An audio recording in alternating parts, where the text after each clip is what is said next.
তান্ত্রিক বাবা, আমাদের গ্রামে একটা পেতনি খুব উৎপাত করছে, আপনি বাঁচান আমাদের। আমরা রাত্রে শুতেও পাচ্ছি না ওর জ্বালায়।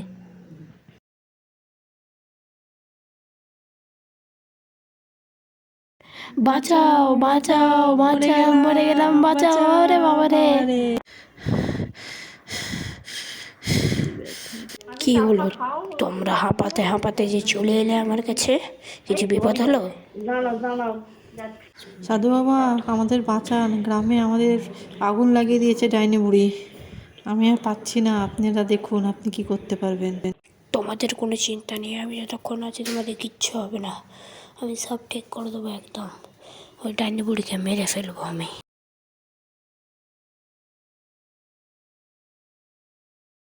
তোরা তান্ত্রিক কেনেছিস? হ্যাঁ, দাঁড়া, তোদের কি করছি আমি দেখ এবারে। ঘাড় মোটকে মোটকে এক এক করে তোদের আমি খাবো। দাঁড়া দাঁড়া দাঁড়া, আমি মেরে ফেলবো তোকে। দাঁড়া, আমি তোকে মারবো রে। এবার দেখ আমি কি করি। ওম গ্রিং ফ্রিং দ্রিং সাহা, ওম গ্রিং দ্রিং। পেট নিয়ে এবার কিভাবে বাঁচবি? ওরে বাবা রে, গলা ছাড় গলা ছাড়, পাঠাচ্ছি না। দেখলি তুই কেমন শিক্ষা পেলি পেতনি? সবসময় খারাপের হার হয় আর ভালো জিত। তো আপনাদেরও যদি এই গল্পটি ভালো লেগে থাকে, লাইক অ্যান্ড সাবস্ক্রাইব করে দেবেন আমাদের চ্যানেলটি।